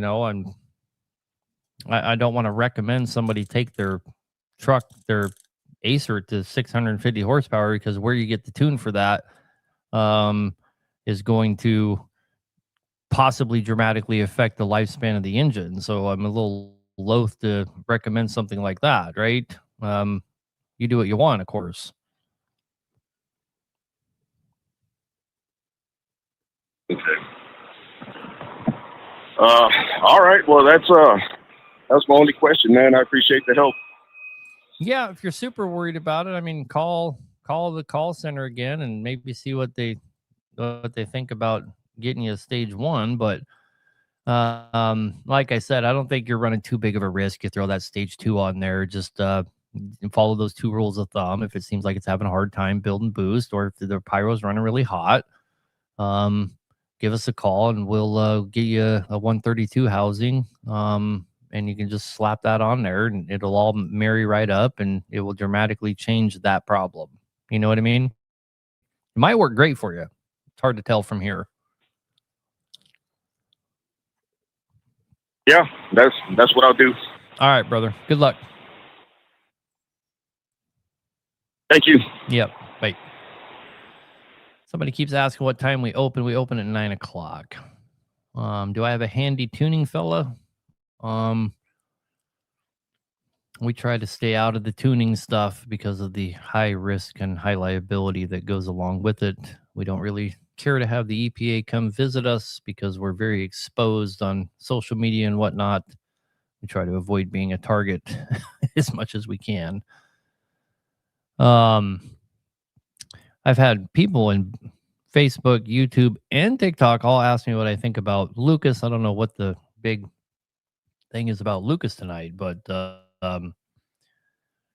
Lucas Oil, guys, it has some pros, it has some cons. One of the pros of Lucas is he invented a synthetic polymer. The miracle of it is when it's going through gears that would normally cut polymers, his synthetic polymer bends and doesn't cut. So adding polymers to oil does help with getting oil in places where it's harder to reach. That is the only benefit you're getting from Lucas. Lucas is not a great oil by itself. It's a base stock oil. It doesn't have awesome additives in it. It's not a great oil all by itself. It has synthetic polymers in it, and it helps all the rest of your oil reach and cling to places better. That's pretty much it. The problem I have with Lucas is it's used mainly as a problem masker, and it does a really good job of that. It slows down blow by and stuff like that, but it certainly doesn't slow down how much combustion gas is going into the crankcase. And degrading the oil. So as a general rule, I kind of try to steer. But for what it is, it's great. Now, for my entire trucking career, added a gallon of Lucas to every transmission and every differential. And I think those applications is where it belongs. ProLube, on the other hand, I do want to say a little something about ProLube. Now, a little disclaimer here. This is just an observation. We rebuilt an engine. The guy put, he's been driving it for quite some time. He sends me oil samples every time he does an oil change. Some guys do that. Some guys send me oil samples every time they do an oil change. I appreciate it. I think it's really cool. Those guys are very proactive about their warranty. There's nothing wrong with that. Those guys want to make sure they're doing all the right steps. So if they have a problem, they don't get a bunch of flack from me about taking care of them. It's pretty smart. Pretty smart. This guy has been sending me his oil samples, and all of a sudden he sends me an oil sample, and the oil samples always say great, and he's never had any problems. All of a sudden this oil sample says really high copper, and it's like off the charts high copper. And I was like, man, or if you're close to me, you should bring that here. Let me take a look. So he brings it here. We drop the oil pan. Every one of the bearings is wore down to the copper. All of them. Like, holy cow. And it's like just basically happened overnight. All of the bearings in the camshaft. It's the N14, by the way. All ate up. The entire thing. Never lost oil pressure. He's getting low oil pressure now because the bearings are so ate up. Crank looks immaculate. Camshaft looks good as well. There's no damage to anything. Just the bearings were getting ate up like nobody's business. Like, it's crazy. And I was like, man, you've been sending me all these great oil samples, and this build isn't that old. Did you do anything different? He's like, yeah, this last time I changed my oil, I decided to add ProLube. So he added a gallon of ProLube to this thing. And within a very short amount of time, all of the bearings of the entire engine got ate them all up. Now, correlation's not causation, and I'm not going to sit here and tell you that ProLube did that. But it's the only factor that changed.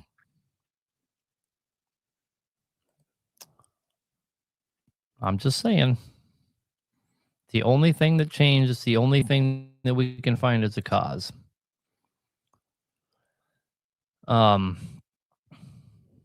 Makes me very concerned about ProLube.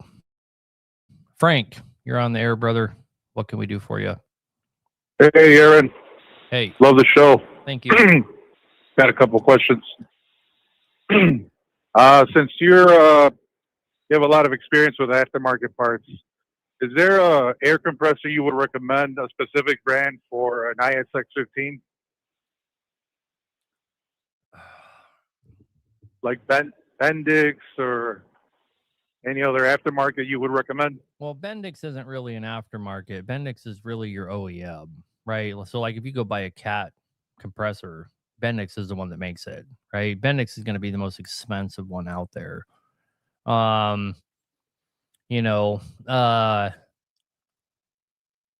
There's quite a few aftermarket. I've had 100% good luck with every aftermarket air compressor I've ever bought. I've never bought a single aftermarket air compressor where I was like, man, I got to stay away from these ever. So I don't have a biased opinion towards any of them. I just don't buy Bendix compressors because you buy a reman Bendix compressor and you could have bought 3 off-brand ones for the same price and I've never had a problem with any of them ever. Okay. So whatever's available pretty much. Yeah, pretty much. And whatever's okay. We're working hard on trying to get a compressor lined out. We even know who we want to use, but we don't have one yet. But I will tell you that, there's nobody out there that I've bought one from where I was disappointed. Not a single person yet. Okay. All righty. Hey, I got another question. I keep hearing people say that the ISX-15s, and I think you might have even made a video about this, that deleting them cuts the life expectancy mainly because they were designed to use all the EPA stuff. But isn't the tunes that screw up an engine, not the deletion itself, but the tune? What's your take on that? No. Yeah, so some yes, but not entirely yes. Bad tuning destroys more engines in the United States than any other single cause, in my personal opinion. And I think most guys that own shops would agree with that sentiment. Tuning destroys engines more than anything else. But deleting a truck in the first place is incredibly hard on it. And the reason is because of how they're designed. Like let's take a 2350 ISX. A 2350 ISX has a piston compression ratio that is designed to allow for exhaust gas to be introduced to drop the internal temperatures and still put out 565, 600 horsepower. Okay. So they're retarding the combustion mixture slightly to lower the temperature and therefore reduce NOx emissions. Same kind of concept that the VVAs do on an ACERT, right? So when you delete that, you're doing two things. You're raising the internal pressures and you're raising the internal temperatures. And those internal temperatures get raised by up to 20%. And the engine wasn't designed to run that hot or under those kind of pressures. And so you start to see premature liners dropping and the heads cracking out. And then on top of that, guys go them and make even hotter and destroy it even faster. To mitigate the high pressures, obviously having the right tune first and foremost. What if you lower the boost level overall from like 25 to 22 so that you mitigate the effects of the deletion? What do you think? You're not going to change in internal temperatures. Somebody in the comments says the DPF, they're talking about the DPF. I'm not talking about the DPF. I'm only talking about the EGR. The EGR is what deals with your NOx emissions. Same like an ACERT, on an ACERT, the VVAs deal with the NOx emissions. They were very successful, and that's actually what was wrong with the Max Force, by the way, is the way that they tried to deal with the NOx emission made the engine run too hot, and it destroyed all of the Max Force engines. It's why it got the reputation. It became the piece of shit that it was. Cummins, improved upon their design and came out with the design that they have now. But the underlying problem is raising those internal temperatures by deleting the EGR valve. Or you can't mitigate by lowering the overall boost? That's not going to, if anything, that's going to make the temperature go higher.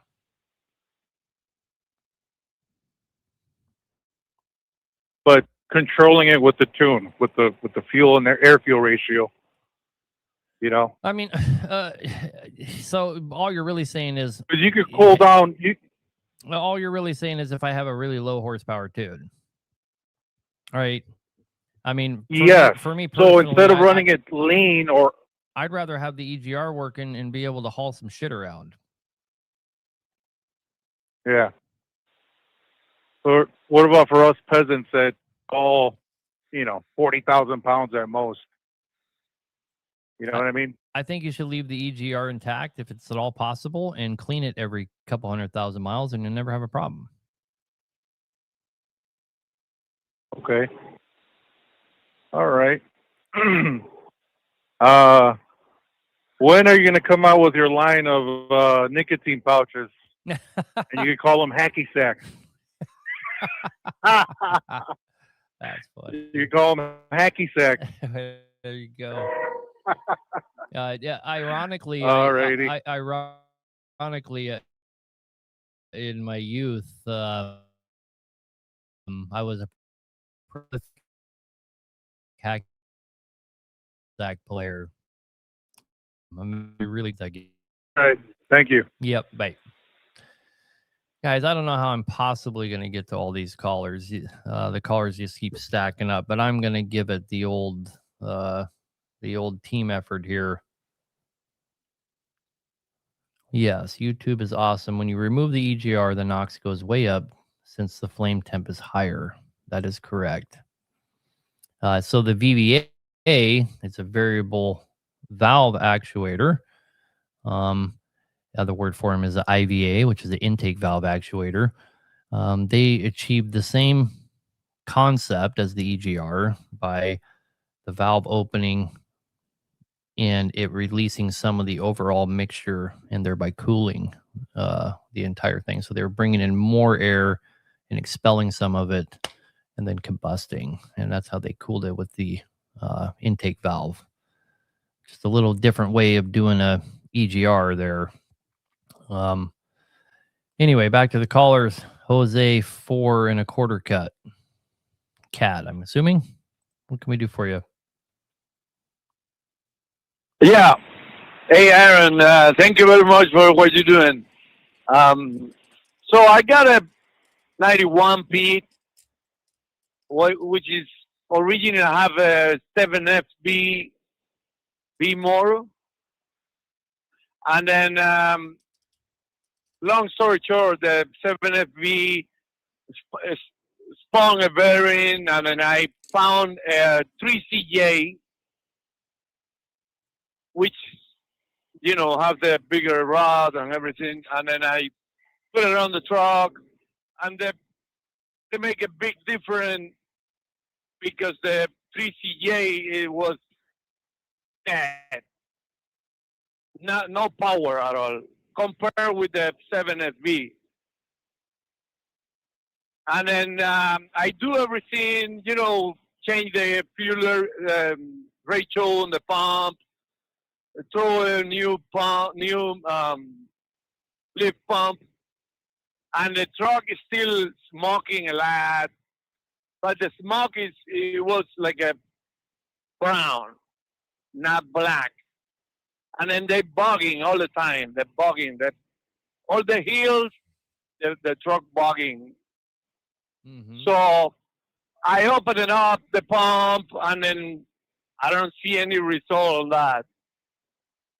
So I ended up putting a 87, 85 nozzle, and I bored a hole on the piston. Yeah. So I had to rebuild the whole thing. So here's the thing, man. I ended up. You're something's way off on this thing. You know, your timing to your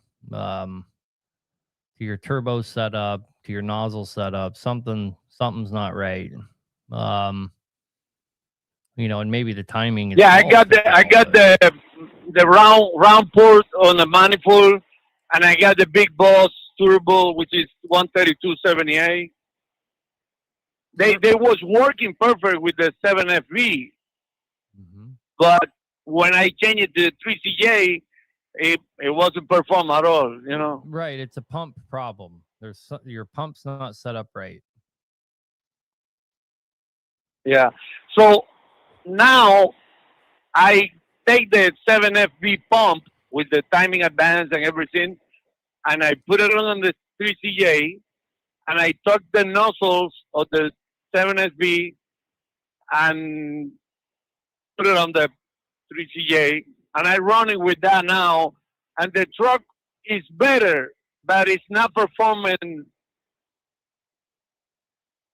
Like it's bogging a little bit, and then the smoke doesn't clean it up.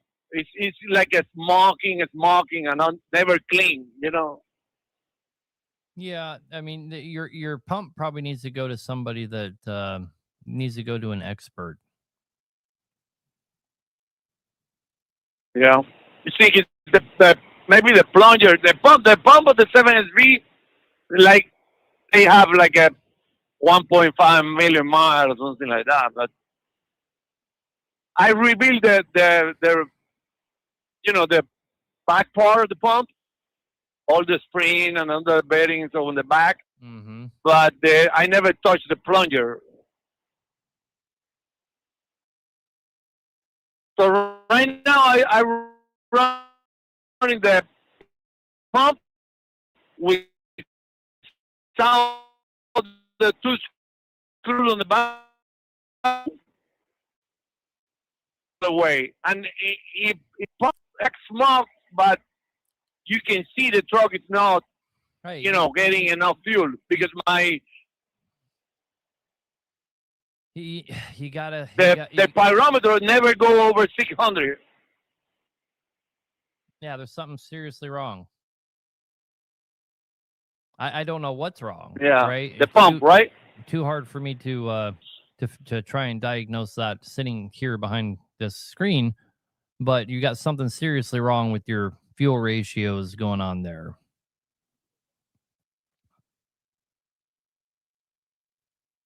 And the pump. Yeah. So I was looking to your 600 bill. So you got any formula that go to certain nozzles and the pump turning up some I always start by saying, because my pump is 21 degree now. It's 21 degree, temp. Yep. I always start by sending my pump out to guys that do it for a living. That's the place I start. Okay. All right. That's good. Because the nozzle is, I take it, the reveal one from Cat, which is the 7FB one. So they right now have 7FB nozzle and the 7FB pump. I understand, but you've made a bastard child, right? So I don't know. I believe I have to take the pump to the sound lab and Yep. let them check it. What state are you in? In Florida. Oh, okay. I don't know how to help you in Florida. I know some guys in Nebraska and Texas, but yeah, you got to find a pump guy, man. Of course, you can go straight directly to Cat, but yeah, I hope you have deep pockets. But yeah. And whoever you have look at your pump, I wouldn't tell them you want it set up at 15 over and call it good there, and then you should be able to make whatever you have work. Yeah, because I don't want it nothing like I don't want to burn out the engine. You have already done that. I just want to perform correctly, Yeah, right. yeah. You've already burned holes in the pistons. You need to get some Yep, professional help, brother. But all right, man. Okay. Good all right, luck. man. I appreciate it so much. Yes, sir. Thank you for your time. Yes, sir. Bye. All right. Bye-bye. Oh my God, we got 10 minutes and so many callers. Oh, and I saw some guys said they hung up. They've been on hold for 37 minutes. Guys, I'm trying. I promise I'm trying. Daniel, you're on the air, brother. Hello, Aaron. Hey. Hey, I got a question. December a year ago, I've got a 04 Caterpillar C12. When I purchased the truck about 8 years ago, it had 87,000 miles and 15,000 hours on it. I was there, but one day I was reading that Caterpillar says that when that engine is running at 2,100 RPM, it shouldn't be any lower than 40 PSI. And I looked at mine, and it was at like 37 PSI. PSI. So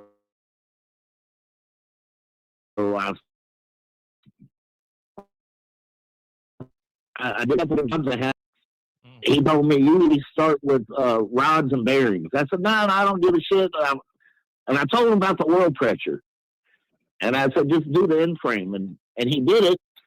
And when I picked it up, I've used this mechanic for 20 years. He's trustworthy, or he's the owner. I don't know about, who we have working on it. But when I picked the truck up, it was identical. It's running the same. It ran perfectly fine. I didn't have no issues. But I asked him why I'm still running at the same PSI as before. He kept it a couple weeks. He went through everything. He said, I don't know what to tell you. I said, what could it be? He said, the bearings. He said, but I went off of the VIN number. What oil pressures are you running?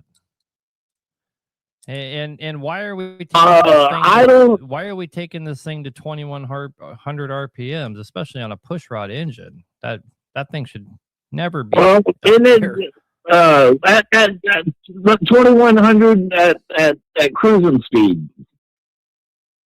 That thing should be 1600 max.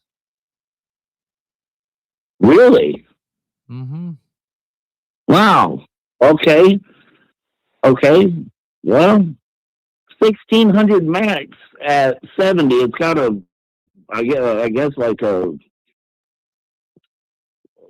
regulator on it. I can't go faster than 70, but so it shouldn't be past 1600. Okay. All right. I don't think I'd ever and I'm past that. But so here's what I'm asking you. I'm trying to think.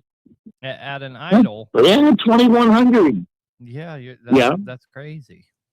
And just so you know, the comment section agrees that you're crazy. No. I believe you. I believe you. I'm maybe I have something wrong.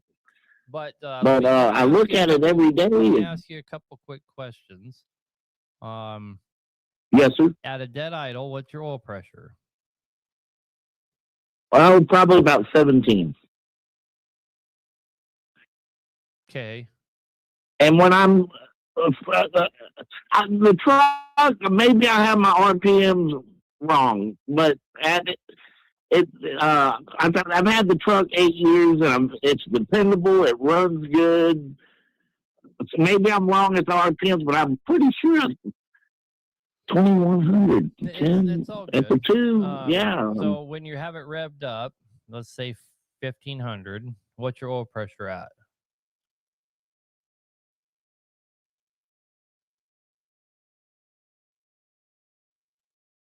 I don't know. I just know that remember exactly what a C12 runs at. I know they run a little bit lower than. Okay. I know they run a little bit lower than. I know they run a little bit lower than your C15 does, but I think 17 is pretty low, like really low. Okay. Now, did you guys do a new oil pump? Yeah, that was, when he was trying to figure everything out, he put an oil pump on it and checked the compressor. He went through everything, and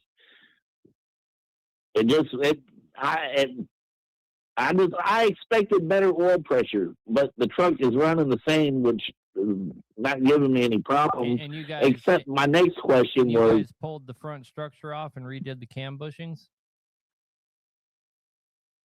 I don't know. No, yes, he did. Yes, he did. That's a big job. Are you sure we did that? Yeah, well, I mean, that's what he told me he did. I ended up paying walking out the door $17,000 for it. Then I seriously doubt it. Yeah, doing the oil pump on a C12 is a giant pain in the ass. I'm gonna guess they didn't do your cam bushings, and it's probably where the problem's at. Cam bushings. Okay. Well, the next thing I was going to mention. I would confirm they did the oil pump. Okay. What did you say? The cam bushings? Cam bushings. Okay. And ever since I have to add like half a gallon of oil every 2 weeks. Yeah. Do you have any oil leaks? No oil leaks. It's a shit truck. It's a 70 International 7600 with a 3,500 gallon tank on the back. So a lot of guys in the comment sections are saying idle on a C12s are right around 20. So you might not even have a problem. Okay. Well, what about what an engine that's Well, there goes that one.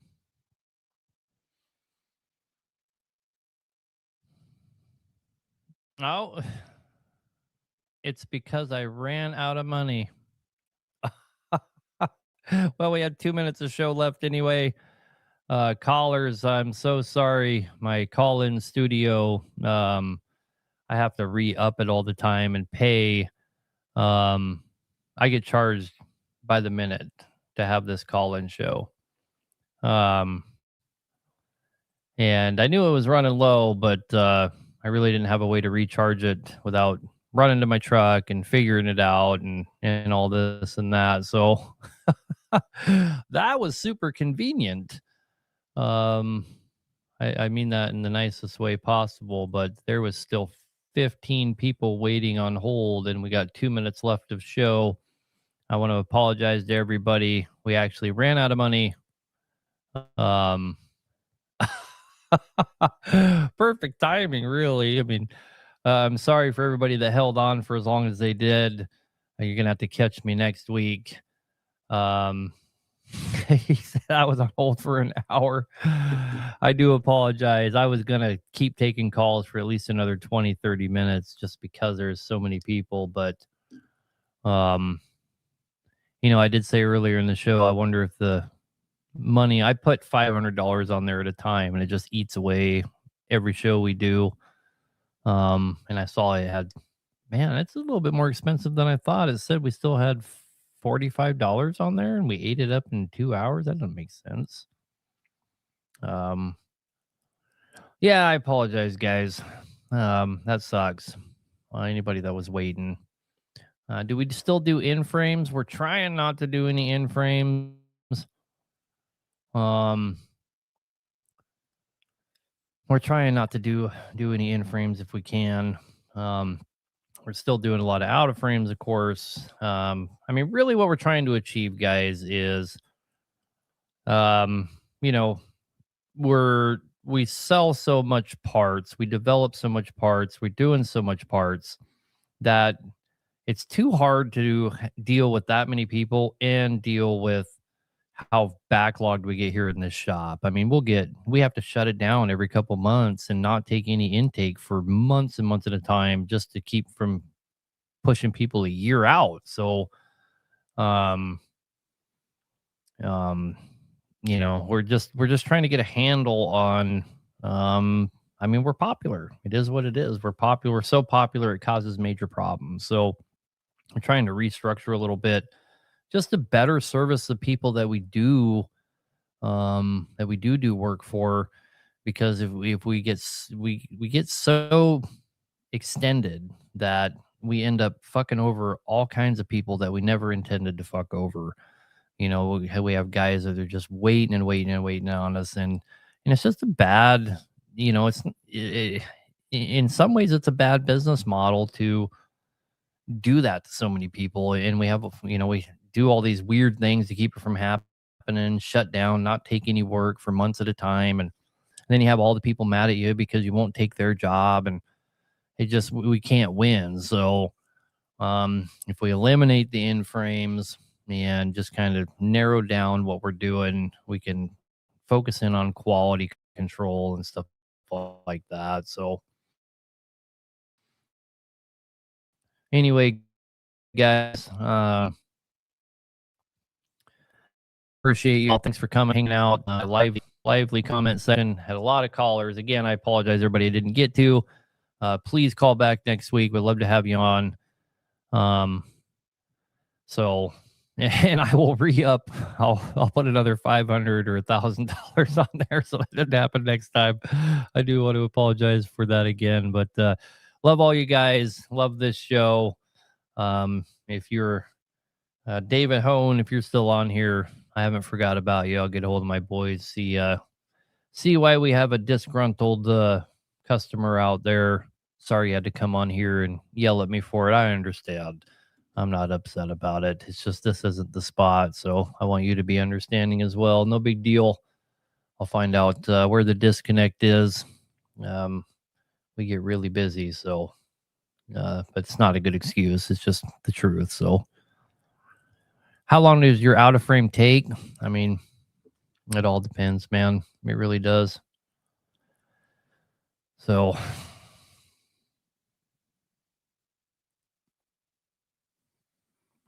anyhow, guys. All right. Y'all have a good night. You need some business advice? Call me next week, man. I will help you out with whatever I can. We'll be here next week, hopefully with some better internet. We'll see how that goes. Kind of getting some pushback from AT&T. They're trying to tell us we don't have fiber over there, but we'll see. Anyway, love you guys a long time. You have a good night. Thanks for joining us.